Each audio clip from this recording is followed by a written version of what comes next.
यूं तो बनारस घाट अपनी खूबसूरती के लिए बहुत प्रचलित है, पर घाट के किनारे कई राज लिए बैठे हैं। ये कहानी शुरू होती है बनारस के घाट के पास बने ममता निवास से, जहां प्रिया लाल जोड़े में ममता के घर उसकी बहू बनकर आती है। आओ आओ बहू, घर को अपने पैरों से पवित्र करो। ममता घर की दहलीज पार कर ही रही होती है कि अचानक एक बहुत गंदी सी बास पूरे घर में फैल जाती है।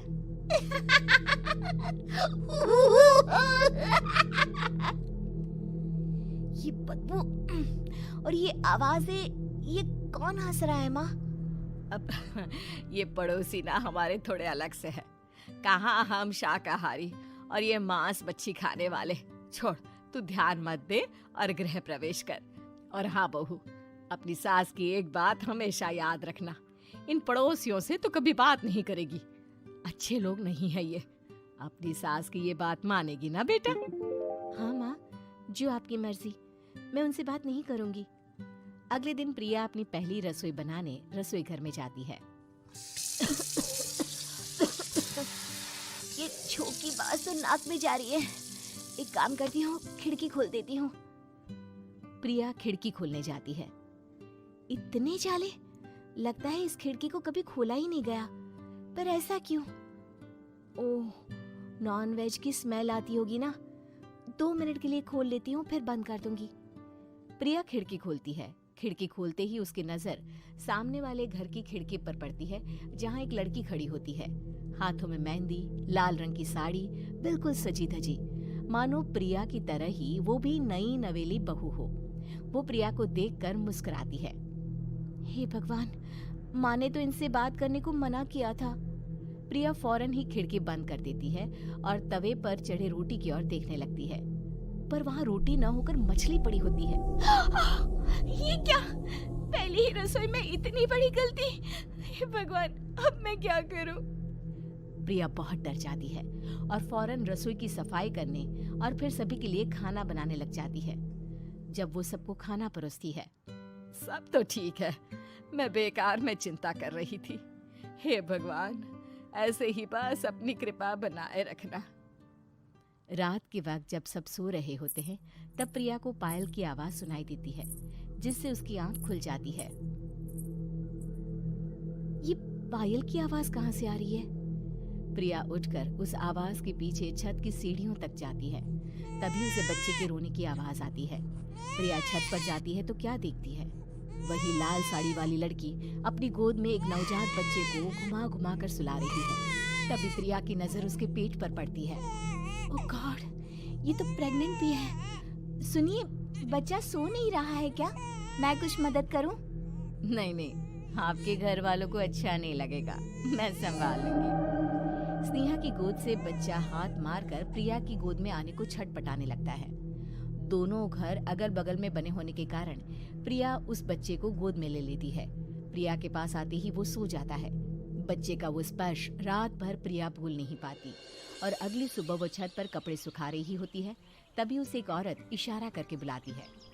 स्नेहा कह रही थी बाबू तुम्हारी गोद में आते ही सो गया। मैं गौरी, स्नेहा की माँ हूँ। बहू, घर आना, बाबू को खिला भी लेना। शाम को जब घर पर कोई नहीं रहता, बच्चे से मिलने के लिए प्रिया छिपकर अपनी पड़ोसन के घर चली जाती है और कुछ देर बच्चे को खिलाकर वापस लौट आती है। इसके कुछ दिन बाद ही प्रिया को पता चलता है कि वो माँ बनने वाली है। ममता की खुशी का ठिकाना नहीं रहता।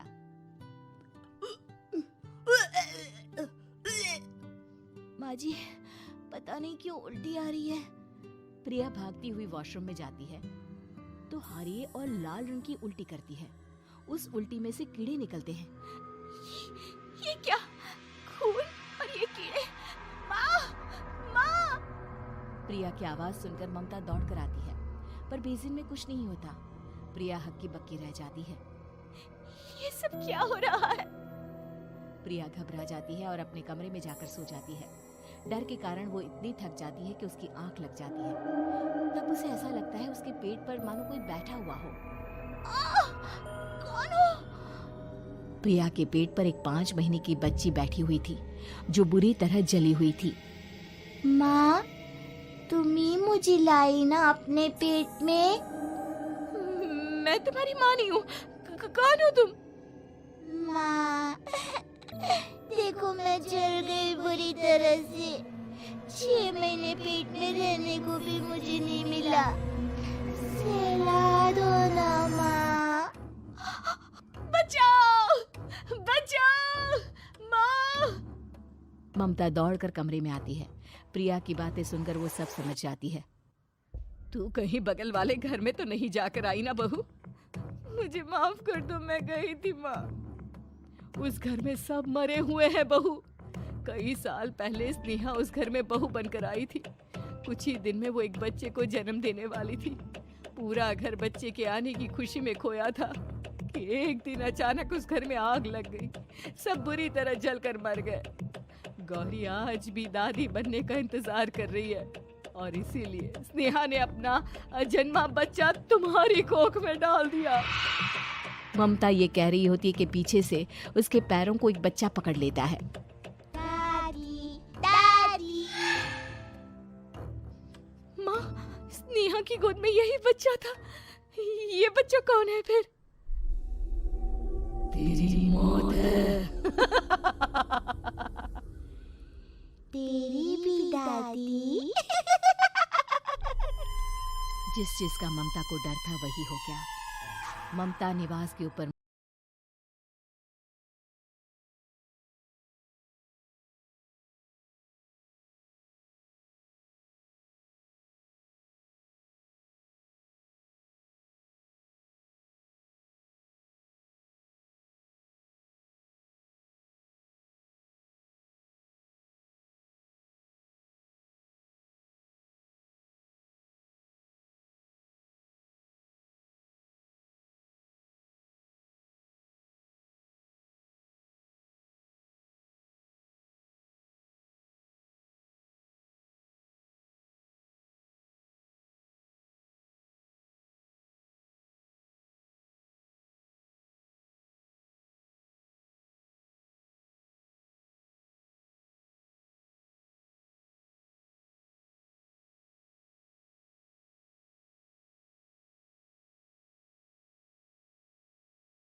है और ममता निवास फिर से आत्माओं के साए से मुक्त हो जाता है।